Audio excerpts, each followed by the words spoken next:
The sound of drums, saxophones, and trumpets swept the air in one Rochester neighborhood this afternoon.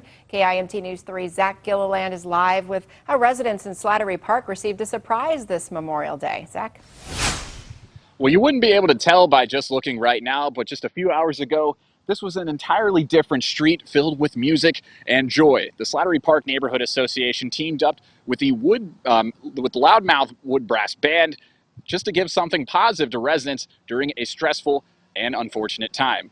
Well, street by street and beat by beat, the band entertained neighborhood residents. All throughout the streets, members of the community lined up as the band played songs like The Saints Go Marching In. Now, Caitlin Doran and Kathy Claremont are two members of the Neighborhood Association who wanted to spread joy, or wanted a way to spread joy through the community. And what better way to do that, they said, than by spreading joy through music. This is a way to bring music to the people without a confined space where everyone can stay on their porches and enjoy the sound. People come out on their porches and they smile and they wave at their neighbors and everyone's just delighted.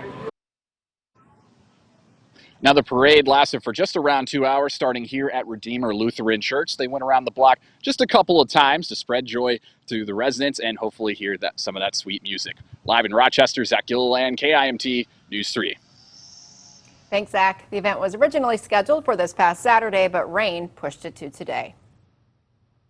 Well, the Minnesota Department of Health is releasing brand new information about coronavirus hospitalizations in the state. Of Minnesota's over 21,000 positive cases thus far, more than 2,600 people have had to be hospitalized. That's just over 12.5%.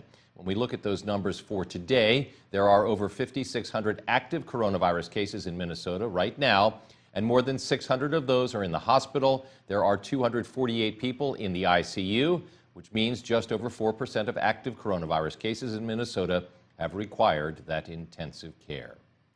All right, let's take a live look above the Med City this evening.